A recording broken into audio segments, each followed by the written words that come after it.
Le Crazy 8 est une méthode rapide par nature et efficace par essence qui nous permet d'explorer 8 possibilités de solutions en un éclair. Je vous en dis plus tout de suite dans Parlons Design.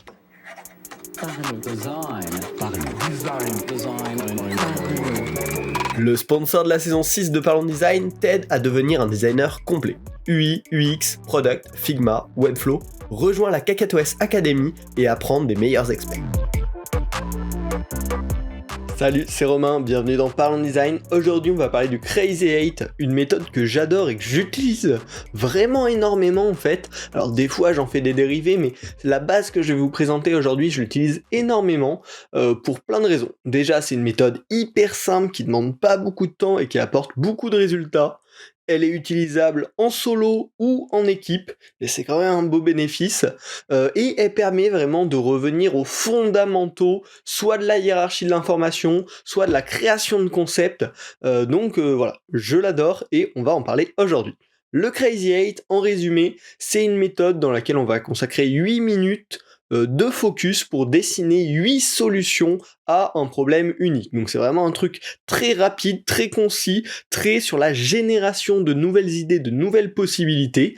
Et donc, je vais vous proposer mon petit plan, ma petite méthodologie pour appliquer le Crazy 8 et en tirer un max de valeur. Ça se déroule en 3 étapes, s'y préparer, extrêmement important, le lancer et passer ces 8 minutes de focus, et derrière en tirer parti, parce que vous vous en doutez bien, ce qu'on va produire en 8 minutes, en 8 solutions, il va falloir derrière un petit peu de retravail pour en tirer de la vraie valeur. Alors, déjà, comment on se prépare, comment on se met dans les bonnes conditions pour un Crazy 8 ? Déjà, faut trouver le bon cas d'usage pour l'utiliser. Il faut pas l'utiliser à mauvais escient. Donc un Crazy 8, ça va permettre de générer de nouvelles idées. Donc c'est un outil à utiliser quand vous avez besoin de générer de nouvelles idées. Ça va servir notamment dans 2 cas principaux, dans des cas où le problème est déjà identifié. On va pas utiliser un Crazy 8 alors qu'on sait même pas qu'est-ce qu'on essaye de résoudre, ça n'aurait aucun sens. Et en général, on va l'utiliser au moment où on a très bien cerné le problème, mais par contre on n'a pas du tout cerné les solutions. Ou au contraire, on a déjà cerné une solution très précise, mais en fait on veut prendre un petit pas de recul et se dire « Attends, cette première idée qui nous vient très rapidement, est-ce que c'est vraiment la bonne ou est-ce qu'on n'a pas des alternatives hyper intéressantes qu'on pourrait vouloir creuser aussi ?» Grâce au Crazy 8, on va vite les découvrir et se dire « Ok, est-ce qu'on va explorer un petit peu ces pistes-là ou est-ce qu'on reste sur notre première idée ?» Donc le Crazy 8, on va pouvoir l'utiliser dans le cas où on veut imaginer des concepts abstraits. C'est hyper bien si par exemple on a une problématique identifiée de comment simplifier la réservation de billets de train.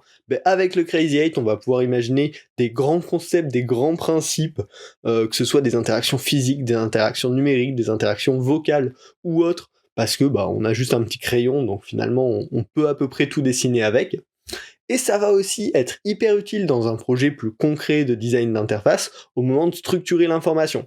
Une fois qu'on sait quel écran précis on a besoin de faire, quelles informations il y a besoin d'avoir dedans, quelles actions il y a besoin d'avoir dedans, le Crazy 8 est hyper utile, et moi je l'utilise beaucoup comme ça, pour se dire, ok, en fait, je vais générer 8 façons de structurer cette information pour apporter la valeur qu'attend mon utilisateur derrière. Donc vraiment, il y a plein de cas d'usage, mais globalement, on a une problématique bien identifiée et on doit imaginer des solutions variées. Choisissez le Crazy 8, c'est le bon moment.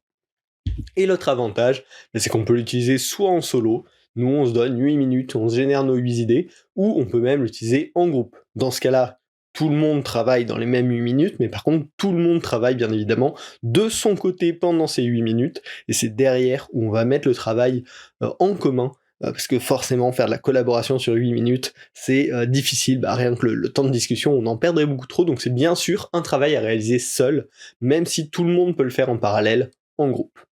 Et donc, quelques petits points d'attention à vous de vous lancer dans votre Crazy 8. Déjà, assurez-vous d'avoir ce problème qui est bien calibré et connu de tous. Si vous avez un problème trop vague, les résultats seront souvent bien trop inutiles, car tout le monde va aller dans des directions bien trop différentes, qui répondront pas à la même problématique initiale, et donc on aura du mal à en tirer de la valeur derrière. Donc assurez-vous d'avoir une problématique bien calibrée avant de commencer votre Crazy 8. Assurez-vous aussi de mesurer le temps avec un timer physique si vous êtes en physique, avec un timer numérique si vous êtes à distance. En tout cas, c'est important que tout le monde puisse voir le temps à tout moment en un clin d'œil et perdre pas de temps à se dire ok, est-ce que je suis en retard, est-ce que je suis en avance. Donc un timer visuel simple qui n'est pas divertissant. D'ailleurs, en partant de divertissement, c'est important de tout couper avant de se lancer dans ces 8 minutes de Crazy 8, donc on passe les téléphones en mode avion, en vibreur, etc.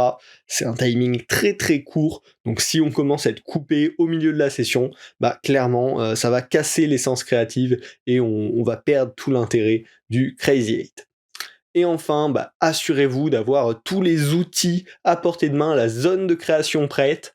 Donc si vous le faites en physique, bah, je vous conseille tout simplement de prendre une feuille de papier, de la plier en 8 et de prendre un crayon. C'est vraiment l'idéal, c'est la zone où bah, on peut dessiner n'importe quoi, n'importe comment, sans contrainte, sans espérer derrière une haute qualité de dessin. C'est vraiment juste conceptualiser des choses.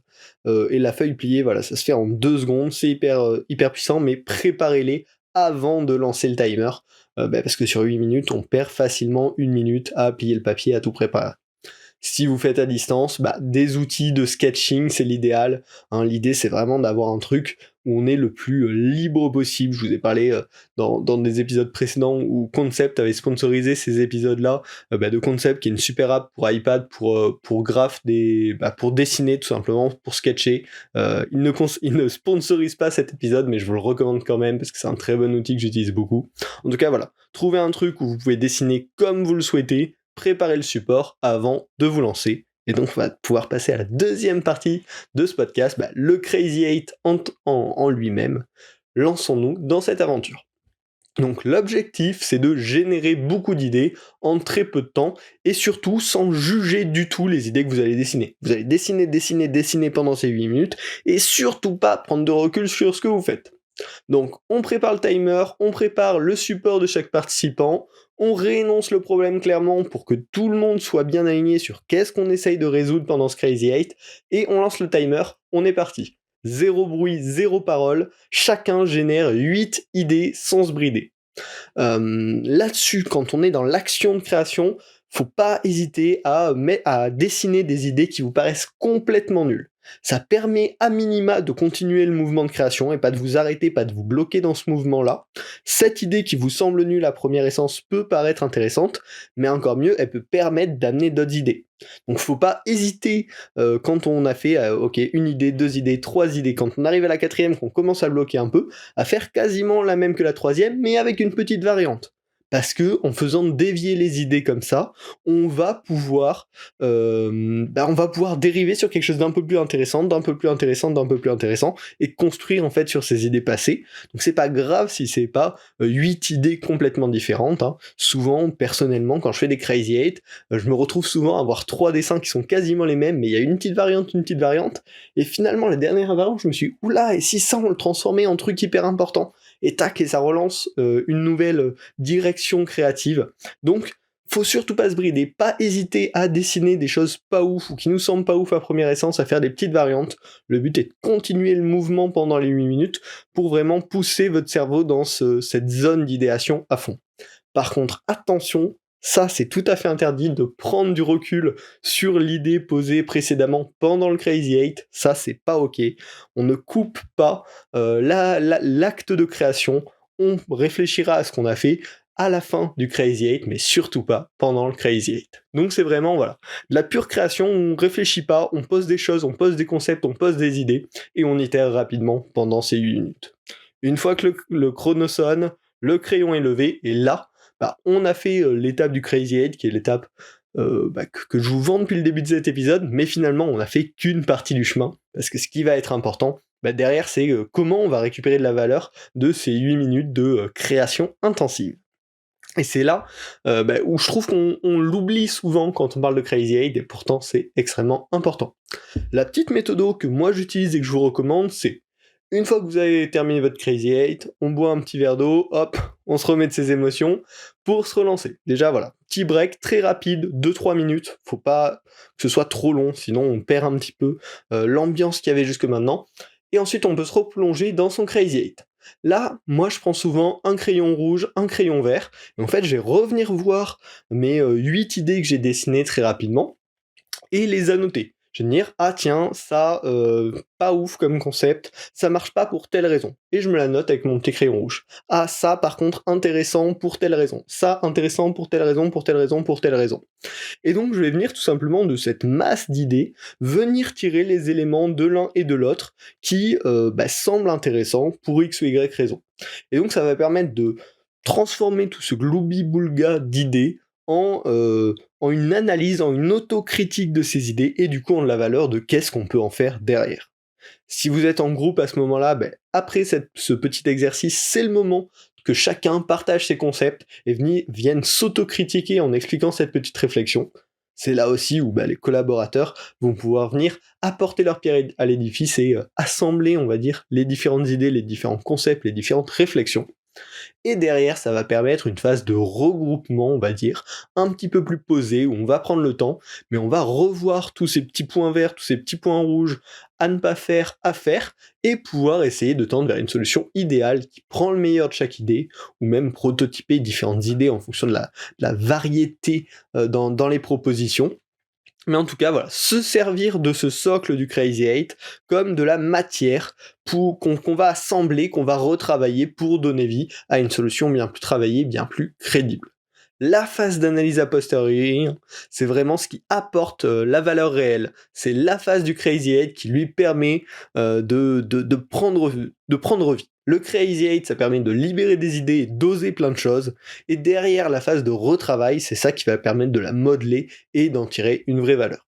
C'est vraiment une méthode que j'adore, comme vous avez dû pouvoir l'entendre à ma voix. C'est hyper puissant pour s'ouvrir à de nouvelles idées très rapidement et en tirer le meilleur en fait.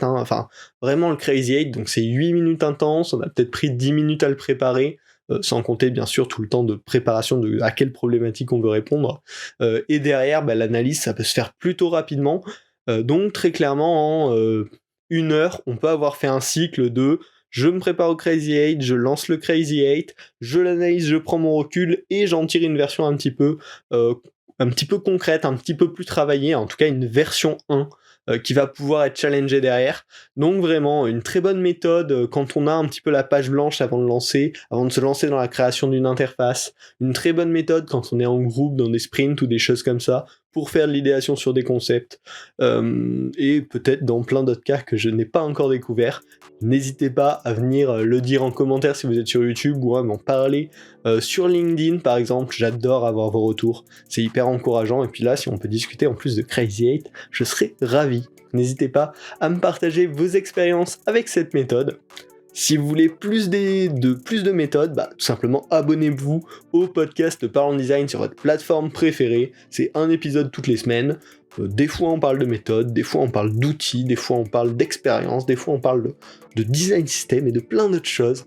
Donc n'hésitez pas à vous abonner. Et si vous en voulez encore plus, j'ai aussi la newsletter Partageons Design disponible sous format mail ou de flux RSS sur lequel je partage les meilleurs articles, les meilleures vidéos, les meilleures ressources design sur lesquelles je tombe. Donc je les sélectionne à la main et je vous les envoie. Donc si ça vous intéresse, les liens sont dans la description. On se retrouve la semaine prochaine pour un nouvel épisode. Salut!